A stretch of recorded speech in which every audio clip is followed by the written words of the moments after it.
With those technical details out of the way, it's time to start choosing affiliate products and schemes. The first step here is going to be deciding which type of affiliate scheme you want to join up to. Do you want to sell a digital product, a physical product, or a service? The best answers for most beginners will be a digital product. This means something like an ebook, a report, or a digital course. There's no cost associated with the production, storage, or delivery here, and as such, the product creator gets a much bigger slice of the profit. What's more, they have more profit to share with you, and that means you can earn up to 50 to 75% from each sale. To find these products, you should look at an affiliate network such as JVZoo, which you can find here at jvzoo.com, ClickBank, which you can find here at clickbank.com, CJ Affiliate by Conversant. Now, this used to be called Commission Junction, and you can find out more at cj.com, and WSO Pro, which you can find here at warriorplus.com/WSO Pro. To use one of these sites, all you need to do is to sign up, browse through the available products, and then apply to work as an affiliate for a few.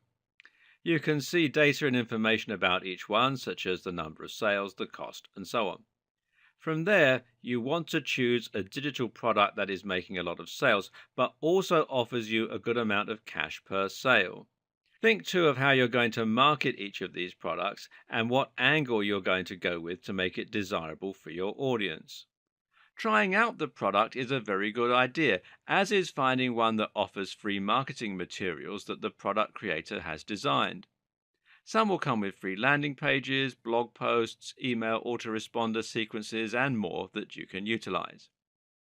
Promoting digital products means you make more money per sale, and it means there's less that can go wrong. It's also the preferred method by many digital marketers, which means you can find a lot more advice and help.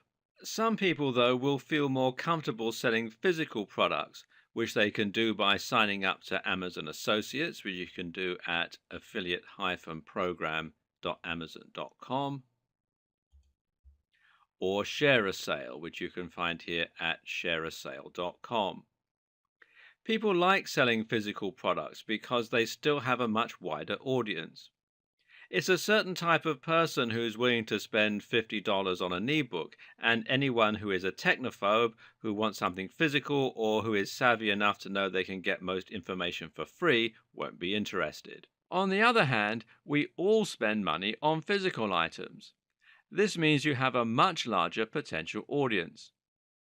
Unfortunately, though, physical products also cost a lot more to produce and ship, and normally they go through more channels before you get the opportunity to promote them. When you sell a product through Amazon, for instance, the money is going to get split between you, the product creator, Amazon, the delivery company, and possibly even another reseller. As such, affiliates on Amazon tend to get as little as 4 to 8% per sale, as opposed to 50 to 75%. The products will also be cheaper and less geared towards getting digital sales. Why would someone click your link to buy a computer when they can just go to their local technology store? These are the considerations you'll need to take into account when you start trying to sell physical products rather than digital ones. Of course, there's nothing to stop you from selling both types of products, though then you do risk cannibalizing your own sales. Ultimately, it makes more sense to start with digital products because you can make a bigger earning from fewer sales.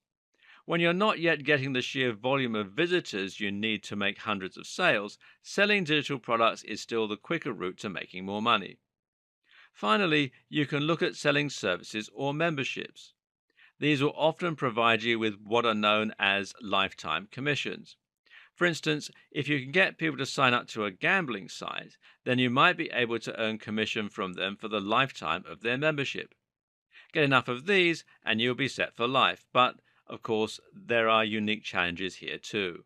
There are far fewer of these sorts of affiliate schemes, for obvious reasons, and normally the best way to find them is to visit the sites in person. This means you can end up with lots of separate accounts, and in turn, things can get a little fiddly. This is more complex and perhaps not a great starting point for a complete beginner. Something else to consider when choosing an affiliate product is whether it's something that you will be able to sell. Not only must it be possible to sell generally, but you also need to be able to sell it personally. That means that ideally it should be on a topic that you find interesting and that you know how to sell. When creating a blog or building a mailing list, you will usually need to write a lot of blog posts and emails on the topic of the product in order to build trust, provide value, and offer a reason for people to come to your website in the first place. If you aren't careful and you choose a subject you know nothing about, you'll quickly find this tiring and boring, and you'll again be more likely to quit. What's more is that readers might be able to tell that you aren't, in fact, an expert on the subject, and this will undermine the points you make and leave your readers less inclined to trust you. At the same time, you also need to think about the advantages that are unique to you, such as any routes to market you might have. A route to market is any direct link you have with a potential audience, such as a blog or a magazine. If you already have a blog, then of course you need to choose a product that your readers will find interesting. But you might also have some additional routes to market. For instance, think about your contacts. Do you have the email addresses of any top bloggers? Are you friends with the editor of an industry magazine? In other words, it basically boils down to choosing a product that you already know you can sell, even if you don't have a direct route to market. Think about what the best routes to market for each product might be and how you could go about reaching them. Don't choose a product and then think about how you're going to sell it. Choose the product because you know you can sell it. We'll be talking more about this later in the video series. Likewise, another consideration you will have is whether to pick a big niche or a little niche. Of course, every internet marketer knows that your niche is your industry, which at the same time will dictate your subject matter. So, if you're selling an ebook on getting abs, your niche and your industry are fitness. On the other hand, if you're selling an ebook on making money online, then your niche is online business.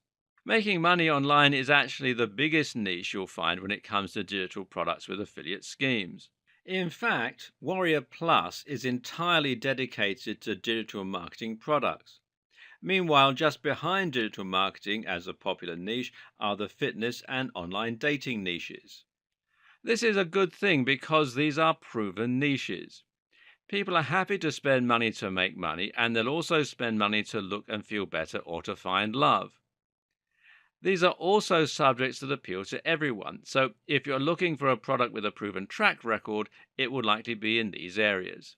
But there's also a problem here. These areas are highly competitive and oversaturated for the same reasons. If you want to reach this audience, then you're going to need to spend more money on PPC advertising as you'll be bidding against more competitors. Likewise, if you want to create a blog, you'll be competing with a much larger number of other blogs for the top spot on Google and for readers. Conversely, if you create a blog on Super Meat Boy, then you'll be among maybe 2 or 3 other fan sites, and you'll find that you can quickly get seen by pretty much your entire audience. Likewise, you'll probably be able to advertise on Google or Facebook for these terms without spending much money. The same goes for writing about a specific job or profession. If you're selling an ebook on stage lighting techniques, then you'll find it much easier to reach those professionals without spending vast amounts of money. But at the same time, the products will also appeal to a much smaller market. This means that it won't take as long to saturate the market, and you likely won't make as many sales over the long term. The answer? Often the best strategy will be to start smaller and then build your way up to reach the bigger niches. Another option is to choose an affiliate product that aims at a smaller cross section of a much larger niche.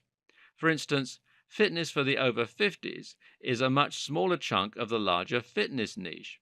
The same goes for digital marketing for students.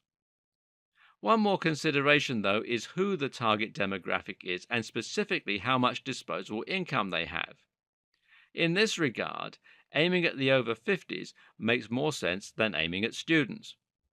Something you might be asking yourself at this point is why a digital product manufacturer would be willing to give away 75% of their profits. What's in it for them? To understand this, it's worth considering the power of scaling up. Sure, they're only making 25% per sale, but if they have 20 affiliates selling 100 copies of their item a day, they're still going to make far more than any of those individual affiliates.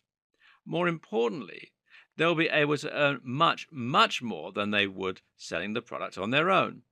The more commission the affiliates offer, the more people will come on board versus other products, and that means they'll be able to continually scale up their profits. And anyway, they're probably still making money from their own marketing activities where they'll be making 100% per sale. The sales they get from you are all on top of their earnings.